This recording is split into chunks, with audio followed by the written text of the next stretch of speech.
पहला कुरिन्थियों 2:10।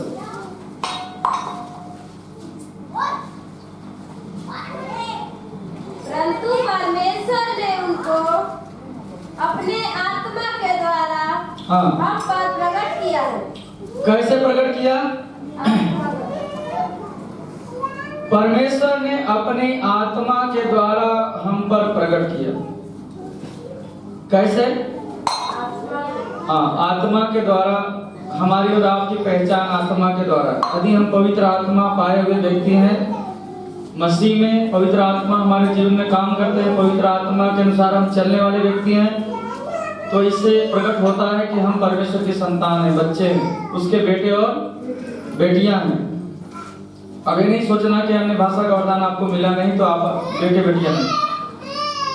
आपका वरदान दूसरा हो सकता है, हिंदी के वाला हो सकता है, आपको दर्शन देखने वाला वरदान हो सकता है, प्रचार करने वाला वरदान हो सकता है। पवित्र आत्मा का जो 9 प्रकार के वरदान है, उस वरदान में से कोई दूसरा वरदान आपके पास हो सकता है, लेकिन आत्मा होना जरूरी है। अगर परमेश्वर की आत्मा आपके जीवन में नहीं है तो आप संगति में भी नहीं आ पाएंगे।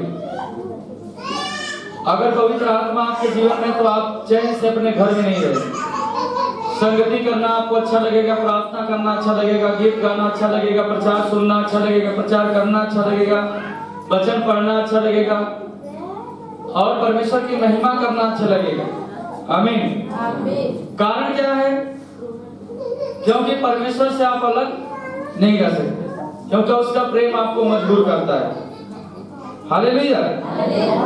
सही है कि गलत है? परमेश्वर से आप दूर नहीं रहते। आपको उदासी लगे, अच्छा नहीं लगे, आपको लगेगा मेरा कुछ खो गया है। ऐसा लगता है जब आप चर्च में नहीं आते हैं तो उदासी लगता है कि नहीं लगता है? जब आप परमेश्वर से दूर हो जाते हैं या संगति में नहीं आते हैं या वचन पढ़ना कुछ दिन छोड़ देते हैं, प्रार्थना करना कुछ दिन छोड़ देते हैं, तो आपको सूनापन लगता है, अकेलापन महसूस होता है, आपको लगता है कुछ मेरा खो गया है।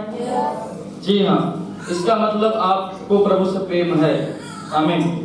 ये उसकी पहचान है। हालेलुया। जब मैं विश्वासी था, पहले अगर मैं एक दिन भी कलीसिया में नहीं जाता था, मुझे बहुत बहुत बेकार लगता था।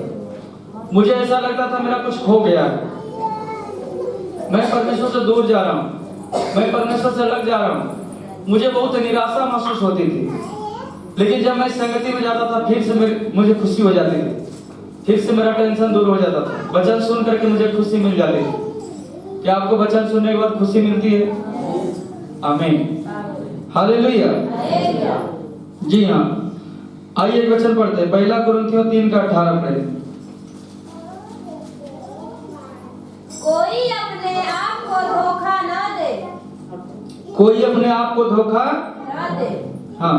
यदि तुम में से कोई इस संसार में अपने आप को ज्ञानी समझे, इस संसार में यदि कोई भी व्यक्ति अपने आप को ज्ञानी समझे, तो मूर्ख बने कि ज्ञानी हो जाए। क्या बने? मूर्ख बने कि ज्ञानी। मूर्ख बने ताकि वो क्या बन जाए? ज्ञानी बन जाए। तब मूर्ख बनने के लिए आपको क्या करना होगा? मूर्ख बनने के लिए आपको बैठना होगा चुपचाप संगति में। मूर्ख बन के बैठना होगा कि मुझे कुछ नहीं आता है, जो कुछ मैं सीख रहा हूं उससे मुझे ज्ञान मिल जाएगा। आमीन। सुनने से भी ज्ञान। हाँ, आप चाहे कितना बड़ा धनी व्यक्ति है, लेकिन कलीसिया आने के बाद आपको नीचे बैठना पड़ रहा है। आप बड़े बुद्धिमान होंगे, बहुत पढ़े लिखे होंगे, इंजीनियर होंगे, आप दरोगा होंगे, पुलिस होंगे, कलेक्टर होंगे, जज होंगे, लेकिन यहाँ भवन में आकर के कहाँ बैठे हैं? नीचे बैठे, मूर्ख बन के बैठे हैं। सिखाने वाला कौन इधर सिखा रहा है? हाँ, वो 8 तक पढ़ा है, आप 10 तक पढ़े हैं, 12 तक पढ़े हैं, आपने डिग्री की है, लेकिन इसकी पढ़ाई आपने नहीं किया, इसलिए आप मूर्ख बने हैं। लेकिन मूर्ख इसलिए नहीं बने हैं कि आप मूर्ख ही बने रहेंगे, नहीं, मूर्ख आप इसलिए बने कि आप भी कुछ दिन के बाद यही काम करेंगे, आप भी मूर्खों को भी सिखाएंगे। आमीन। हालेलुया। तो पहले आपको भी सीखना। हाँ, जैसे पहले मैंने सीखा तभी मैं आपको सिखा पा रहा हूँ। मैंने एक बार मूर्ख बन के बैठा, सीखा, और एक दिन सीख करके मैं आपके बीच में प्रचार करूं। आमीन। एक बार हमने देश के लिए मूर्ख बना है, मेहनत किया है। आज भी कहीं बड़ी बड़ी मीटिंग होती है तो वहाँ मूर्ख बन के मुझे बैठना पड़ता है। यहाँ तो खूब मौका मिलता है आराधना करने के लिए, गीत गाने के लिए, प्रचार करने के लिए, डाकने कूदने के लिए, लेकिन वहाँ पर चुपचाप बैठना पड़ता है, सुनना पड़ता है। कभी कभी दिल में आता है हमें भी मौका मिलता तो हम भी आराधना करते। हमसे अच्छा भी लोग आराधना करते हैं, हमसे कमजोर भी हैं आराधना करने में, लेकिन नहीं, वहाँ पर हमें चुपचाप बैठ कर सुनना पड़ता है, क्योंकि हम सीखने के लिए वहाँ पर गए।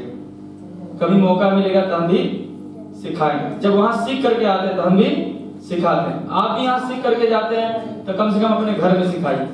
शुरू तो करिए, अपने घर वालों को सिखाइए आराधना कैसे किया जाता है, प्रार्थना कैसे किया जाता है, वचन के अनुसार कैसे जीवन बिताया जाता है।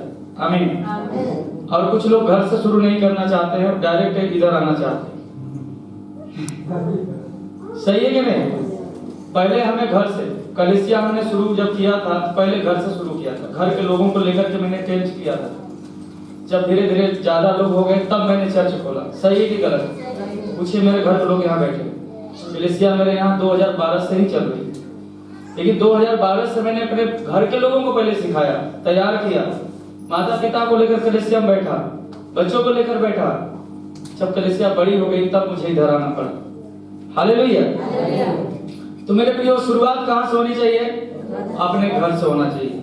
जो इंसान अपने घर में ही प्रार्थना न करता हो, घर के लोगों को न ध्यान देता हो, तो वो दूसरों को क्या ध्यान देगा? ये वचन कहता है कि जो अपने घर की परवरिश नहीं करता वो दूसरों को कैसे संभालेगा। सही है कि गलत? हाँ, तो हमें कहाँ से शुरू करना है? हाँ, घर से शुरू करना है। जो अपने जीवन में आगे बढ़ना चाहते हैं पहले अपने घर को बचाएं, पहले अपने घर के लोगों को प्रार्थना करें। जब वो घर से प्रार्थना करना शुरू करेंगे तो धीरे धीरे वो आगे बढ़ेंगे। तो जब एक बार आगे बढ़ जाएं तो बढ़ते जाएंगे। अब वो 10 में पढ़ने लगे तो 2 में थोड़ी पढ़ने जाएंगे, 1 में थोड़ी पढ़ने जाएंगे, नहीं जाएंगे ना। हालेलुया।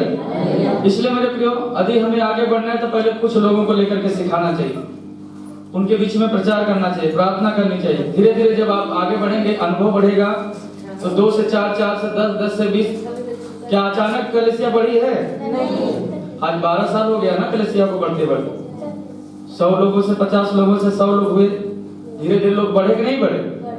हम सोचते हैं एक ही बार में बड़का मछली हमारा है, जाल लेके दौड़ेंगे नहीं, आप उसको कुछ पसीना नहीं बहाएंगे, कुछ मेहनत नहीं करेंगे, सोचेंगे बड़ी वाली मछली हमारा रहेगी। सही है? कैसे हो पाएगा मेरे लिए? हमें शुरुआत क से करनी होती, उसके पहले अ अक्षर आता है। तो जब हम शुरुआत से करेंगे, जड़ से शुरुआत करेंगे, तो हम जरूर आगे बढ़ेंगे। आमीन। विश्वास करते हैं? हाँ, इसीलिए वचन कहता है जहाँ 2 लोग एक मन होकर दुआ करते हैं उनके लिए हो जाता है। 1, 2, 3 लोग आपके घर में हैं तो लेकर प्रार्थना करना शुरू कर दीजिए, आप भविष्य में बहुत आगे जाएंगे। हालेलुया।